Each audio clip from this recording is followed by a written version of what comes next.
La semana pasada, médicos y estudiantes del Hospital Universitario de Caracas insistieron en su campaña en redes sociales para llamar la atención sobre la crisis humanitaria que está viviendo el sector salud en el país. Con el hashtag crisis humanitaria se compartieron nuevas fotografías. Fotografías que como esta hoy siguen siendo noticia. Allí vemos nombre del paciente Pedro Merchán y dice 3 meses esperando equipo quirúrgico, crisis humanitaria. No hay vancomicina, hashtag crisis humanitaria, Maduro acéptalo.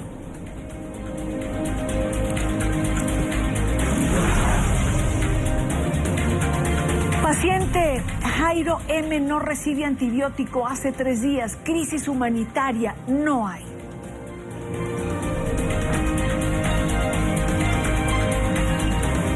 Estas fotografías, habíamos visto una edición de ellas hace un mes aproximadamente, quizás 3 semanas. Nos queremos ocupar de ellas nuevamente porque es parte de la crisis que vive Venezuela. En aquel momento aparecían los médicos hablando de un paciente con su letrero. En esta oportunidad vemos al paciente al lado del médico. Quiero saludar en esta parte del programa al doctor Julio Castro. Él es médico internista, profesor del Instituto de Medicina Tropical de la Universidad Central de Venezuela. Es líder de esta campaña y nos acompaña también Ana María Marcano, representante estudiantil en el Consejo de la Facultad de Medicina de la Universidad Central de Venezuela. Gracias a ambos, gracias por acompañarnos. Buena tarde. Yo quisiera comenzar con usted, doctor, y preguntarle, ¿qué cree usted o qué efecto busca con esta campaña que están adelantando a través de las redes sociales? Y se lo pregunto porque a veces siento que lo que se consigue es aumentar la angustia de quienes tenemos la oportunidad de verla, pero no tenemos capacidad de darles una solución. Buenas tardes, Iván. Saludos a tu presidente a nivel de todo el continente.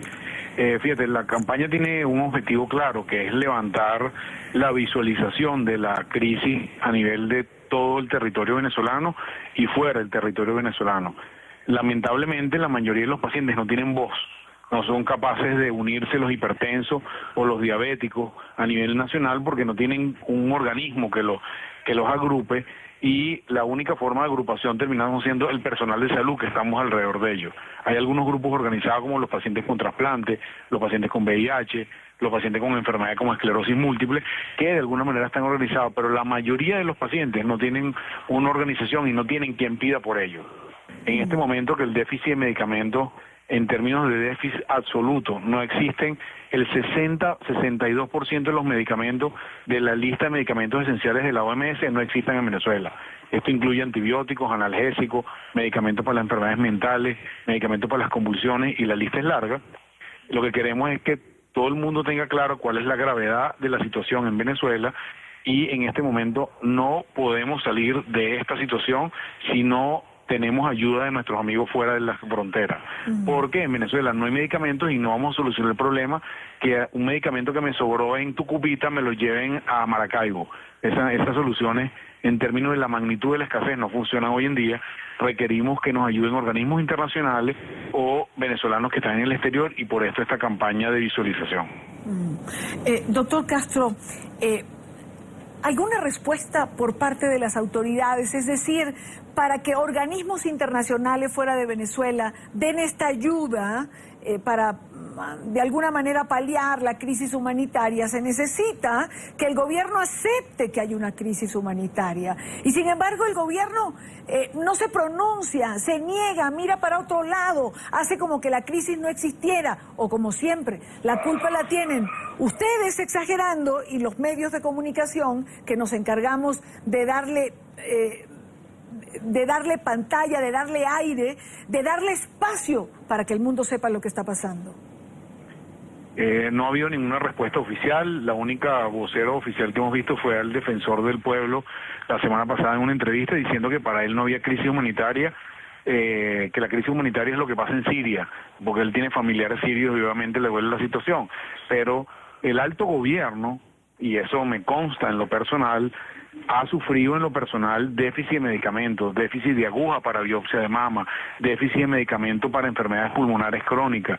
O sea, ellos también están pasando, sus familiares están pasando trabajo consiguiendo medicamentos, y es a lo que estamos apelando en este momento. Esto no es un tema de qué color tienes tú, es un tema de que los pacientes están pasando trabajo y están teniendo complicaciones que no deberían tener, inclusive la muerte, por situaciones que pueden resolverse con pocas medidas, como la de aceptar que hay una crisis y pedirle ayuda a los organismos competentes, como han hecho otros países en otras partes del mundo. Eso no tiene nada de deleterio, denigrante para un país que pide ayuda en el momento que lo necesita. Claro, claro. Quiero saludar a Ana María Marcano. Ella estudia quinto año de medicina, tiene 22 años. Ana María, es decir, ¿cómo lidiar con esta circunstancia? ¿Cómo darle equilibrio al deseo de estudiar medicina, de ser médico, de prestar un servicio social, de atender a los pacientes y encontrarse, chocar con esta realidad que los agobia cada día, tanto a los médicos como a los pacientes? Bueno, primero que todo, buenos días y muchas gracias por el espacio. Se lo agradecemos todos los venezolanos, a todos ustedes que hacen un trabajo para ayudarnos a que se escuche nuestra voz afuera y que nos sentimos un poco ahogados. Muchas gracias por eso a usted y a todo su equipo. En segundo lugar, pues para responderle la pregunta, muchos dicen que la medicina lo elige a uno. La verdad es que cuando ingresé para entrar a estudiar medicina no me esperé encontrar lo que encontramos el día de hoy y desde hace varios meses, y lo que vamos a seguir encontrando mientras no se acepte la crisis que vivimos. Es una carga emocional muy fuerte que compartimos con nuestros pacientes y con los familiares. No va a ser ni la última vez que llore al lado con un paciente, ni que vaya a buscar medicamentos, y en el caso del paciente Jairo, que es mi paciente, buscar imipenem, que fuera el antibiótico que le hacía falta, con ayuda de los familiares de los otros pacientes para ponernos de acuerdo de dónde lo habían encontrado. Y bueno, es una carga emocional muy fuerte que nadie te prepara para eso. No hay manera de prepararse y no hay una materia tampoco que te puedan dar para ayudarte a ayudar a ellos que lo necesitan y ser su voz. Pues no nos preparan para eso, pero de alguna manera lo encontramos. Yo creo que esa parte de humano se nos despierta a todos cada vez que pasas todos los días en el hospital al lado de ellos y escuchando, hay que conseguir esto y tienes que buscarlo por fuera, y si no tienes dinero vamos a ver dónde lo conseguimos barato, y si no, pues esperar, porque hay veces que eso es lo que nos queda, esperar con ellos.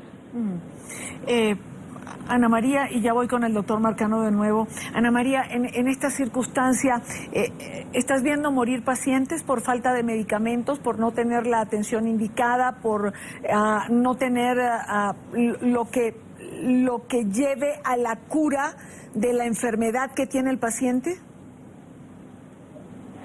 Pues sí, eso es lo que sucede. Hay varios casos que vi durante una pequeña pasantía que tuve por cirugía, por desgracia, pacientes que se les debería haber dado una atención diferente y que por la falta de insumos o porque no hay quirófanos disponibles no se les pudo dar la atención necesaria y pues mueren, al igual que el paciente de mi compañero Juan Marcano, una foto que ustedes mostraron, que poco a poco no hay más que hacer con lo que se tiene, y si no hay furosemida, que es un diurético, pues no podemos hacer más nada que acompañarlos.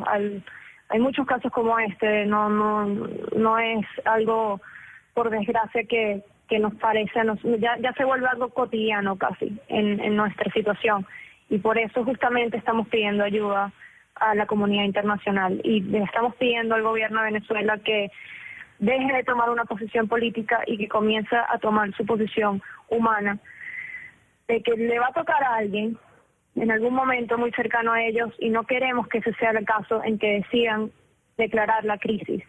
Queremos que sientan lo que están sintiendo todos los pacientes y los familiares que nosotros vemos todos los días, y que en verdad tomen la decisión de declarar la crisis para que nos puedan ayudar, porque de verdad la necesitamos.